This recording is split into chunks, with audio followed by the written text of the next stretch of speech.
Saudi Arabia inataka kuingia vitani dhidi ya Jamhuri ya Kiislamu ya Iran. Saudia inasema tuna haki ya kuishambulia kijeshi Iran. Taifa hilo la Kiarabu limesema lina haki ya kuchukua hatua za kijeshi dhidi ya Iran endapo itahitajika kufanya hivyo. Hii ni kufuatia mashambulizi ya Iran dhidi ya mataifa ya Ghuba. Hayo yamesemwa siku ya leo Alhamisi na waziri wa mambo ya kigeni wa Saudi Arabia, Mwanamfalme Faisal bin Farhan.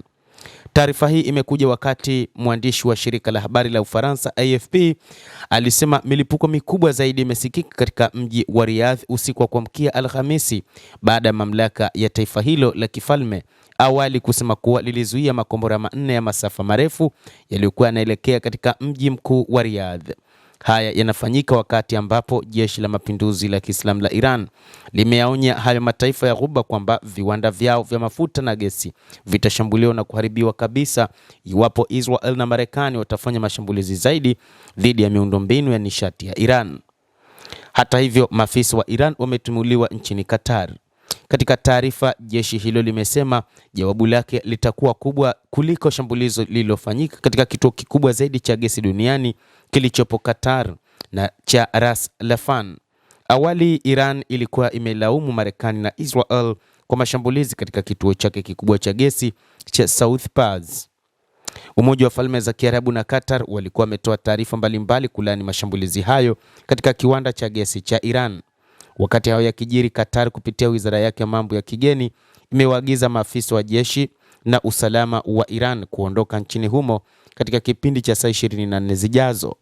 Qatar imechukua hatua hiyo kufuatia kushambuliwa kwa kituo chake cha gesi cha Ras Laffan. Naye Rais wa Ufaransa Bwana Emmanuel Macron katika ujumbe aliouandika kwenye mtandao wa kijamii wa X amesema amezungumza na Rais wa Marekani Donald Trump pamoja na Amiri wa Qatar na kuwataka kutoa amri ya kusitishwa kwa mashambulizi katika miundombinu ya kiraia, hasa miundombinu ya nishati na maji. Mashambulizi ya usiku kucha ya Iran yamesababisha kifo cha mtu mmoja aliyetambulishwa kama mfanyakazi wa kigeni karibu kilomita 20 kaskazini mashariki mwa Tel Aviv huko Israel. Hayo yamethibitishwa na madaktari wa Israel na kupelekea idadi ya waliofariki nchini humo kutokana na vita hivyo kufikia 15 kutokana na taarifa zilizotolewa na serikali. Wakati huo wanawake watatu wa Kipalestina wameuawa katika ukingo wa Magharibi baada ya kuangukiwa na mabaki ya makombora muda mfupi baada ya Israel kutangaza msururu wa mashambulizi ya makombora ya Iran. Watu wengine kadhaa wamejeruhiwa katika shambulizi hilo lililofanyika karibu na eneo la Hebron, akiwemo mwanamke aliyekuwa na hali mahututi baada ya kuripotiwa awali kuwa alikuwa amefariki. Haya ni kulingana na shirika la Msalaba Mwekundu la Palestina. Hivi ndivyo vifo vya kwanza vya Palestina kuripotiwa huku vita hivyo vikiwa vinaendelea. Haya yanafanyika wakati ambapo Kuwait imesema kuwa imewataka wanamgambo 10 walio na mafungamano na kundi la wanamgambo la Lebanon la Hizbullah linaloungwa mkono na Iran.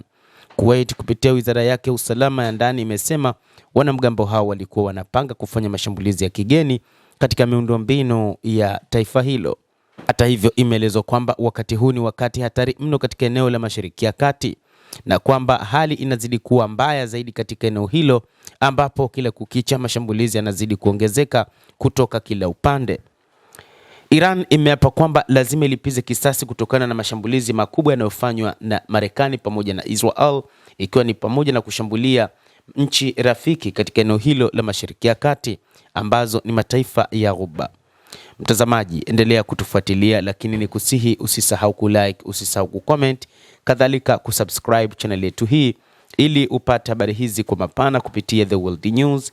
Mimi ni Adam Hussein, endelea kuwa nasi wakati wote, endelea kutufuatilia uyajue mengi yanayojiri katika ulimwengu kupitia hapa The World News.